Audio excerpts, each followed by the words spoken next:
So you wrote an entire series of books, quite a lot of time and energy invested in this project. Why? Let me tell you how often I asked myself that. Like, what am I getting at? Why am I doing this? It was 10, 12 years, and not any 10 or 12 years, 10 or 12 years at the peak of my career, turning from what I had been doing to do this instead. But it was 9/11. I realized, as we all did, just what horrific things can follow when a religion is hijacked and weaponized. And I realized then really quite immediately that Christian fundamentalism was far more dangerous than any of the other religious fundamentalisms that had been rising globally for the previous 20 or 30 years. Because America has nuclear weapons. If Arab radicals wanted to bomb a building, they had to hijack an airliner. American Christian radicals, if they got control of the government, would have the Air Force at their disposal.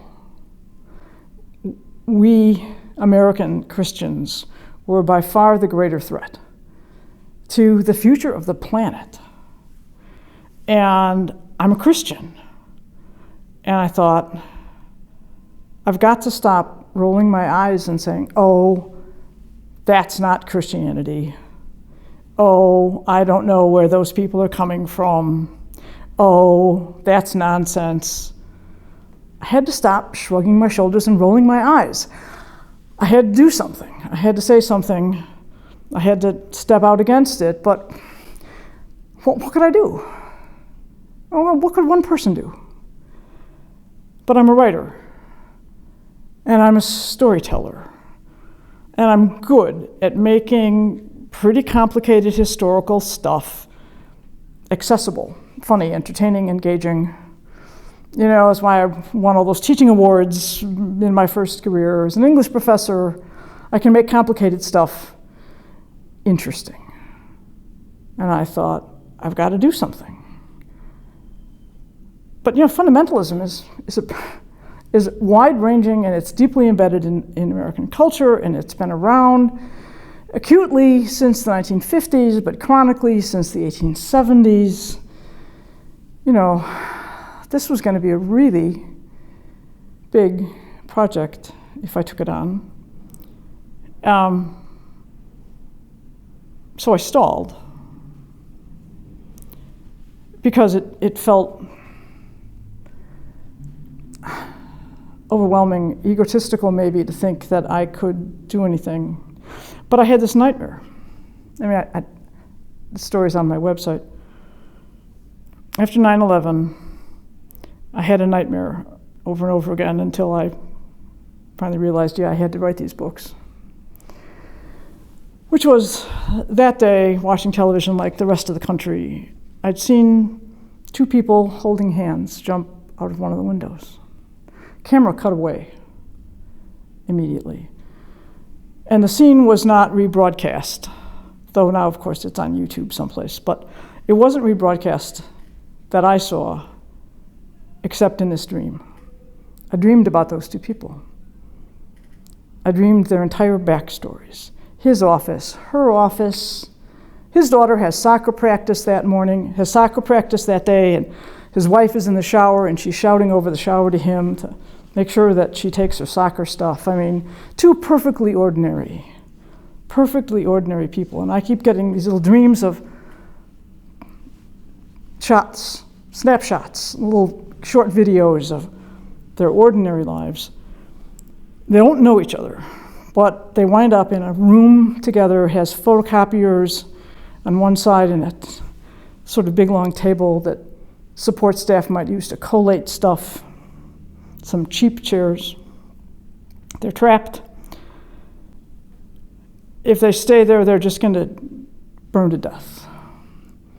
So they decide to jump out the window rather than burn to death. And he grabs a chair and he swings it against the window and it breaks. And he sets the chair down and he climbs up. She's wearing a short skirt. She doesn't want to flash a thigh at this point, so she's having a little trouble climbing up on the chair, and he reaches his hand to help her climb up. And then as she climbs up onto the window, she moves her hand in his, like for a better grip. And they pause for a moment, and because the touch of a hand is so comforting in that moment. And the dream ends. I never dreamt they're falling. And I'm a literary critic. I know how to analyze stories. The symbolic center of that story was two strangers holding hands. What did that mean to me? And when I dream a dream over and over again, it's because its central symbol is trying to tell me something that I don't understand, or I don't understand yet, or I understand perfectly clearly and I don't want to face. And I realized that I was called to hold hands, to reach out to somebody that I didn't know, to reach out to a stranger. So who would see me as a stranger? I mean, just turn the question around. To whom am I a stranger? I have 16 years of Catholic education. I'm a Jesuit-educated Irish Catholic. Okay? Who would see me as, one of them, one of those people I don't want to go anywhere near? Maybe the 39% of people under 30 who want nothing to do with Christianity. The 25% of all Americans who are, say, none when pollsters ask them what their religion is. The vast majority of them are ex-Christians. People who, instead of rolling their eyes at what the hostile, hate-mongering stuff that Christianity has come to stand for, instead of rolling their eyes, walked out. And thought, okay, that's my audience. I have to reach out. And I felt that way strongly enough that was like the next 12 years of, day after day, month after month, year after year after year, alone in my office with a keyboard. But that is what it means to be a storyteller. That when you get a story, when there's a story you have to tell, it's a story you have to tell. And this became my story that I have to tell. And it's finally come into print. So you're talking about stories and being a storyteller. Why do stories feature so centrally in your writing? I tell a lot of stories for a lot of reasons. First, it is because I am a storyteller. I'm a poet and a storyteller before I'm anything else, and so my academic credentials, are sort of festooned on the core reality of being a storyteller. But I tell stories because it was very important to me to keep all of the historical and theological complexity that I engage, to keep all of that related all the time to real experience. Real, here and now, down-to-earth, ordinary experience. Not to pursue theological or historical arcana for their own sake in the classic academic, it's here to be studied, so I'm going to study it kind of way. Say, no, look, this matters because it's part of our own ordinary experience. Here's a way of thinking about your own life, your own experience. It's going to help you see things about your own life. And the only way to keep that practicality in focus at all times is to tell a lot of stories over and over again, trying to relate the historical issues or the philosophical issues to real experience. And, because I'm not interested, if I were interested in writing for other academics, I'd have remained in academia, but I'm not interested in writing to an academic audience. Because I think learning ought to be in service to the common good and not simply pursued for its own sake. Or at least it should be for me. Learning pursued for its own sake is good for some people, it's useful. It's not what I'm called to do. So you're talking about stepping outside of academia. Who are you writing for in these books then? Well, I'm writing, first of all, for people who have rejected Christianity, thinking that we're all fundamentalists, thinking that we're all anti-gay and anti-science and judgmental and arrogant absolutist and all of that stuff. We're not. But if that's your reason for not wanting anything to do with Christianity, then you and I share a set of values. And if we share a set of values, then there's things we can do together. Because together you and I, we are a much larger piece of the population than the radicals. So that's the first group of people I'm writing for, is to say, look, I can explain to you first why you're right to object to this stuff, and second, here's the cultural backstory, and third, here's a really interesting idea from authentic Christian tradition, and you don't have to become Christian to find this an interesting idea, just as I don't have to become Buddhist to find lots of really interesting ideas in Buddhist teachings. So I'm writing for them. And then, of course, I'm writing for other Christians like me, who don't know what to say when people say, all Christians are anti-gay, or what is it with you people in Darwin, or, who don't have answers for how it is that some Christians act that way, or some Christians think that way. Lots of Christians don't want to get in those conversations because they don't know how to answer those objections. And I can help them answer those objections and then go on to say, here's common ground. Here's common ground. We don't have to have the same theories of transcendence or the same stories or any of that to share the same practical values. So to help Christians engage in those conversations without ever laying the come to Jesus line on anybody. I'm interested in the common good and not in saying everybody has to go to the kind of church I do. And I was writing for myself. Nobody writes a book except because it's a book they need to read. We write the books we need to read. You need a book, you can't find it, and you're a writer. You go, oh, well, that means this is the next book I need to write. Because, I had a lot of ambivalence about Christianity myself. Will the real Christians please stand up? And I realized after 9/11 that I had to make a choice.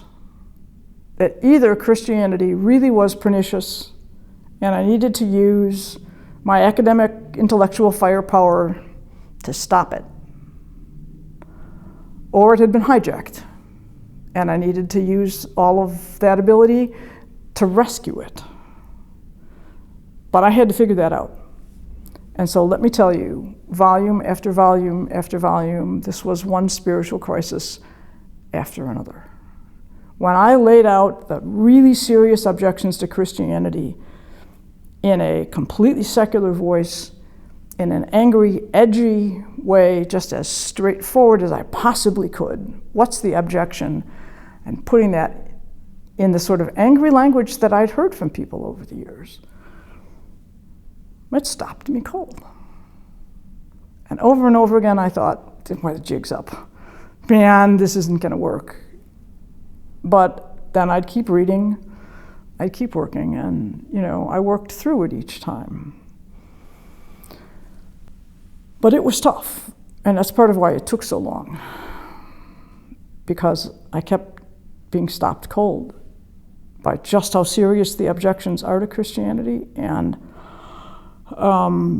just how much serious kind of historical research, philosophical, theological research is involved in getting past that nonsense to what the tradition really has to say that ought to be valuable to any humane person, whether or not they ever set foot in a Christian church. One of the resources that you draw on consistently through your book is the legacy of Christian humanism. Could you talk a bit more about what that is and how you make use of that tradition in your books? Sure. The most common question I get about Christian humanism is people say to me, Katie, Christian humanist is a contradiction in terms. Honey, what are you getting at?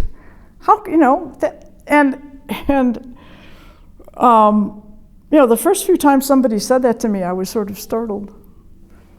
Because Christian humanism is actually quite famous. And then I realized, well, it's famous for some of us. The first people called Christian humanists were biblical scholars. Most of them were priests in the 1300s in Italy. At that point, to be a humanist was to be educated in the humanities. That's all it meant. Humanist was to the humanities what scientist was to the sciences. And in fact, when we start using the word scientist, that's a back construction from the previous use of humanist to mean specialist in the humanities.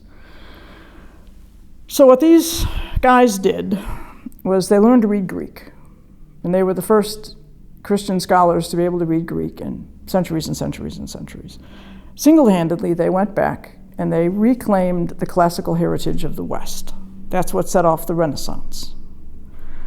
And in doing so, they reclaimed the early development of Christian doctrine and teachings and so forth, including, for instance, huge arguments about what's the relationship between Jesus and God. You know, is Jesus God because he was adopted? Was Jesus God at all, or is he just a teacher? What do we do with this? And they did something really profound, which is they began to study the individual books of the Bible as individual works, on their own. The individual books of the Bible were originally, they would have been separate volumes in a library.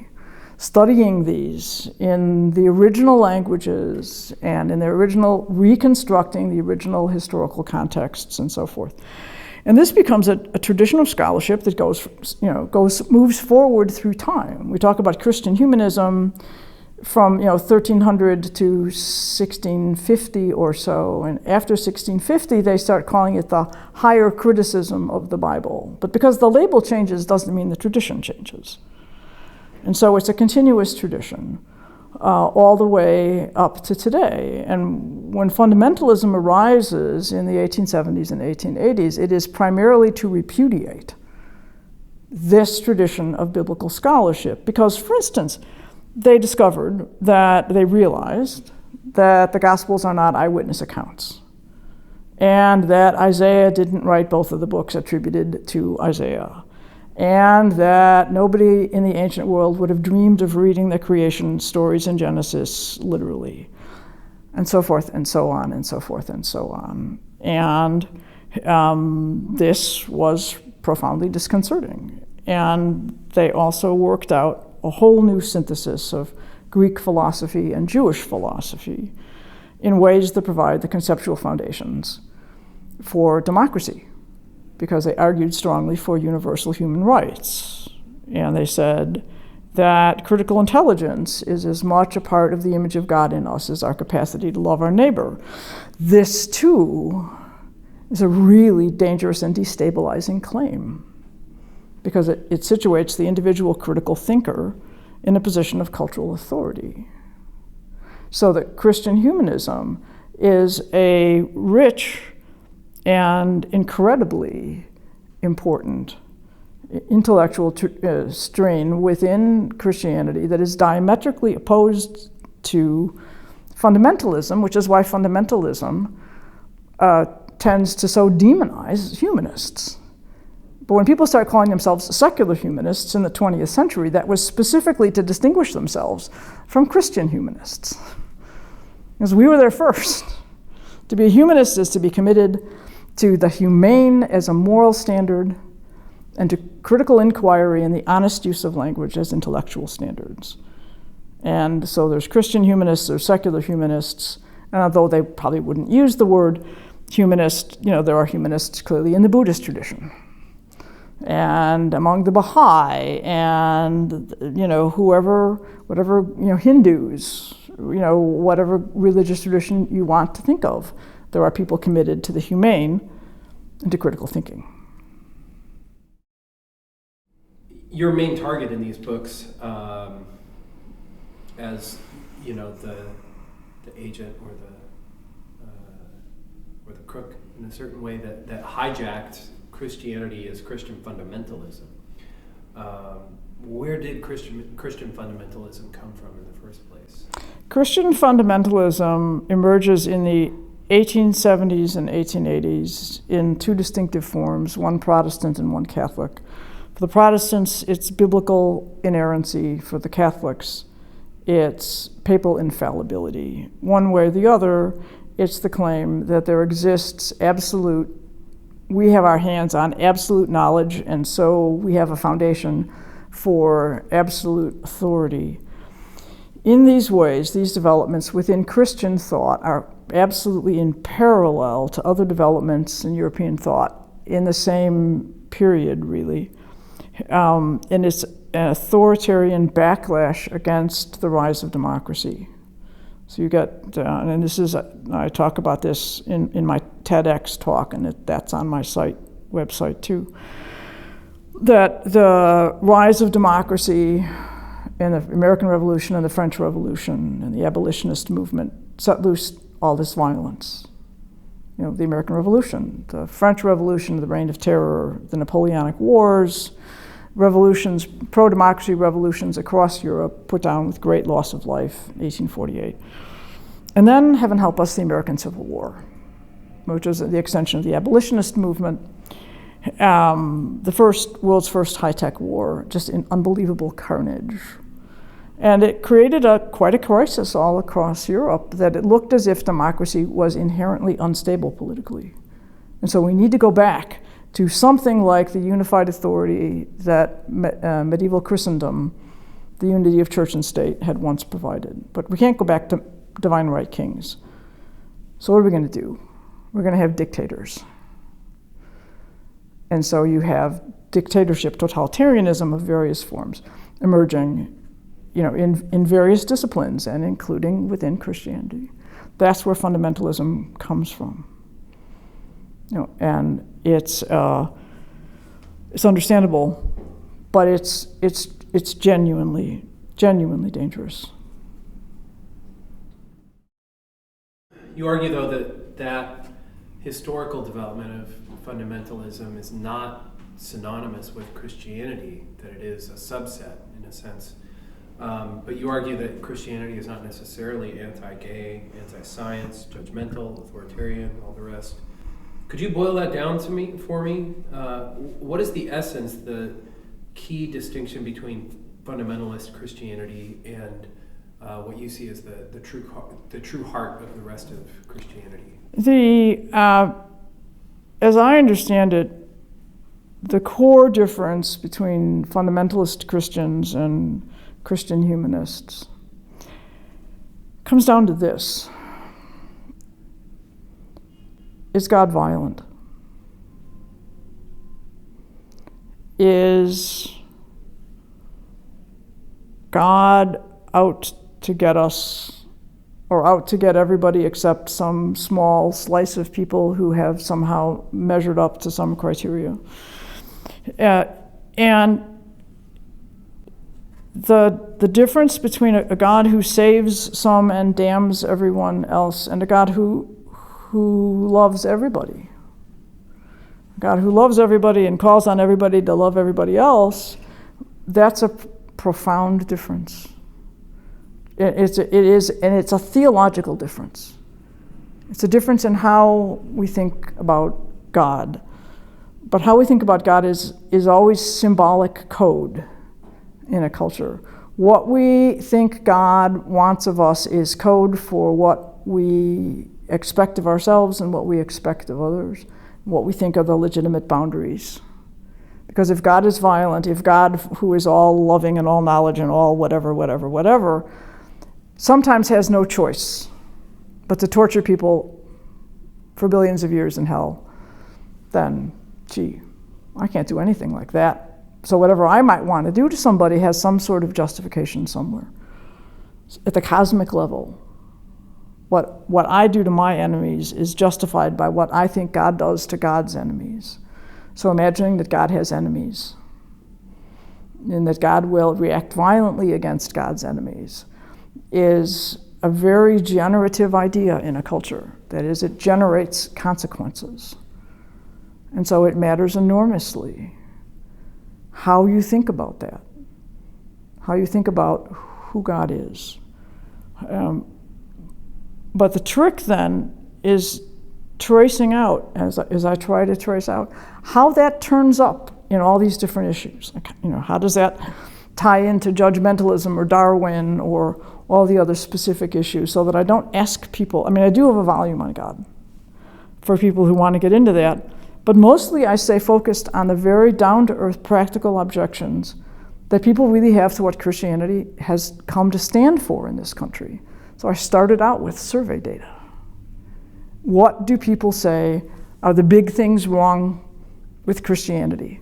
The people who are not affiliated, the 30%, 40% now almost of people under 30 who want nothing to do with Christianity. They've been studied. You ask them, why not? You grew up Christian. Why did you leave? That's where my titles came from, those objections. I want to end with a really pointed question. You've talked a lot about God in these books, in this interview, a lot about Jesus. Do you think Jesus was divine?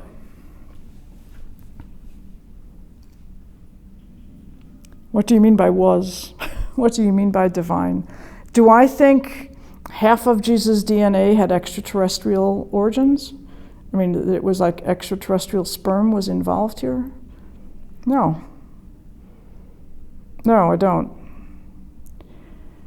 But I don't think that's what the claim Jesus was the Son of God or that Jesus was divine in the Gospels was ever intended to mean. To claim in the Gospels, and they certainly do, that this was the Messiah. This was the all-out, all-time Son of God, the Son of God. King David was a Son of God. The Son of God was a title for Jewish kings. But Jesus is the one for all time cosmic Son of God. That was a symbolic claim within an elaborate symbolic system to say Jesus was right. That was the most serious way that the gospel authors could say Jesus was absolutely right in what he said about God. But saying that God is radically nonviolent is hugely problematic given the genocide of the Canaanites, given some of the violence attributed to God in Hebrew Scripture. So Jesus is taking a stand on a debate within Jewish tradition, a debate which over centuries had progressively moved toward taking seriously the claim that we are all made in the image of God. It's an evolution within Hebrew Scripture, within Hebrew theological belief, towards the God of social justice, the God who is concerned above all for those who have the least, and so forth. Jesus takes a stand on an argument within his own tradition, resolves it very dramatically to be consistent with the most recent thought, the most recent centuries of Jewish thought. To say, no, actually, God loves everybody. God would not be violent to anyone, and so neither should we be. So that Christianity then is trying to step into the tragedy of human history and stop the tragedy. The tragedy of human history is that, I'm violent against you in taking revenge against your violence against me, and you were violent against me because you were taking revenge for violence done to your people before that. And so the vengeance and revengeance is the tragic cycle of human history. Jesus steps into that very much consistent with his own Jewish tradition to say, no, this stops now. It stops now, and it stops with me. We're called to love one another. And you might say that's unrealistic, that nonviolent, we can't afford to be nonviolent, yada, yada, yada. But that is what he said. And that is the tragedy of human history. And what he counseled was not radical passivity in the face of wrongdoing, but radical confrontation, strategic, nonviolent confrontation with wrongdoing. Today we'd call it diplomacy. But it can be remarkably, remarkably powerful. It takes a very different kind of courage. But it's an alternative that, as we become a nuclear-armed world, is an alternative that I think absolutely needs to be rescued and considered and offered as an idea that anybody can consider whether or not they're interested ever in setting foot in a church. I don't care about whether you go to church. I care about whether we're here 500 years from now.